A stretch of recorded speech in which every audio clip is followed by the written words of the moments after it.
as an individual in this current society or in this current timeline, I am, I don't know why, but there's this natural reluctance or this stigma to even give a chance to Hindu philosophy, or let's say Indian philosophy, for not getting into religions.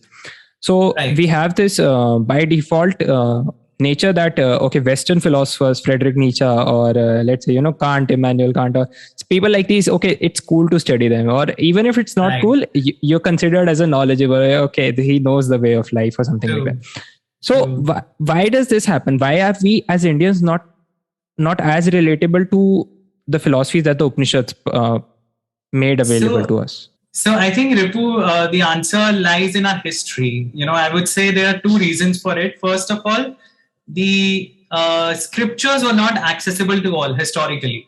Okay. There were families of priests like the Bharadwaj family or the Vashisht family or the Kaushik Gotra, or people who were the custodians of these scriptures.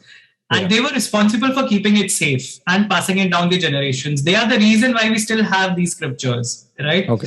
But the access was not there to everybody. It was only the priestly class.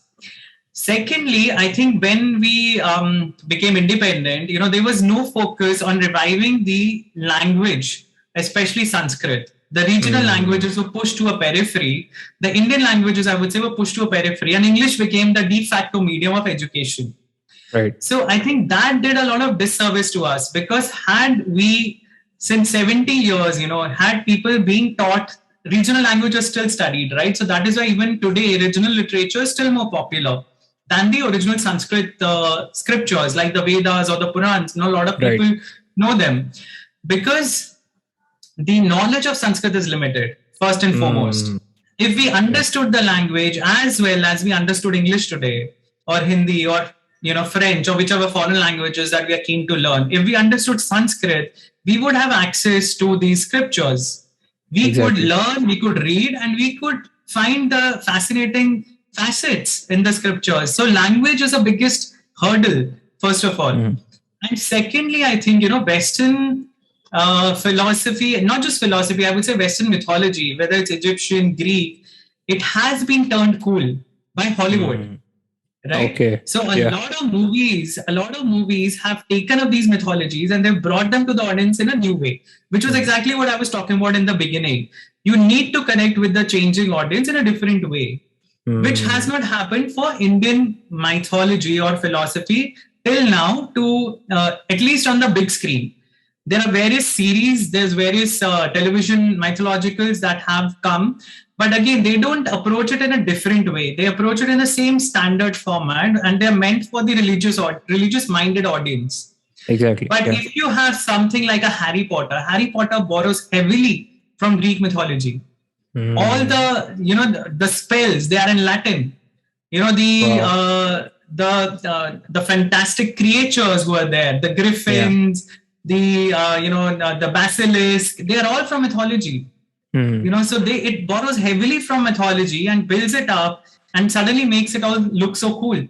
Yeah. Similarly for Percy Jackson series, or there's the Mummy Returns, all the Mummy movies series. They suddenly made ancient Egypt look cool, right? Which has not happened, unfortunately, because our own film industry has not bothered to broach these topics in a fun way. So again, there was a Bahubali, which was a blockbuster, and Bahubali created its own mythology, its own kingdoms. There was a different language altogether, which was created for the attackers. If you remember, in one of the movies, I think the first one itself, there was this. I forgot the name of barbarians. There's this tribe, and they had their own clicking sound language, right? So Bahubali created its own mythology. And it became a blockbuster because this was something grand which was being done on Indian television or Indian screens for the first time, big screen. So at least people should realize now that there is so much scope and audiences are waiting to see something like that. I think once that happens, the interest will automatically come.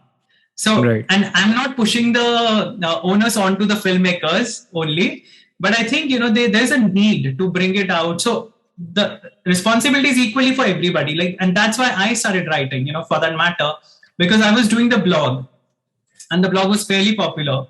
but it was more of a scientific analysis of the myths.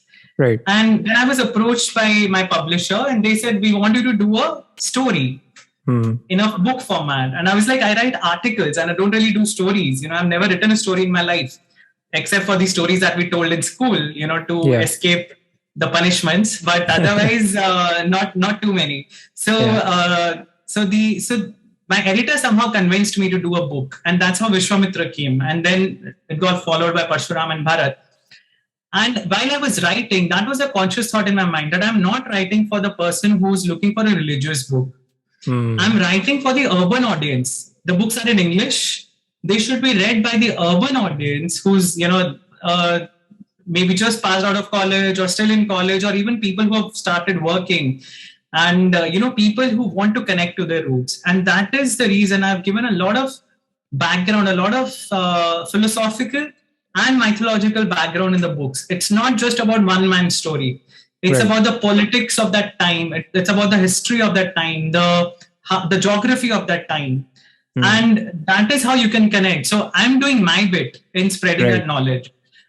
And similarly, there are other authors as well who are doing it. But I think it needs to be done on a much larger, a much more grand scale for it to become, again, more appealing and more cool for the younger audience.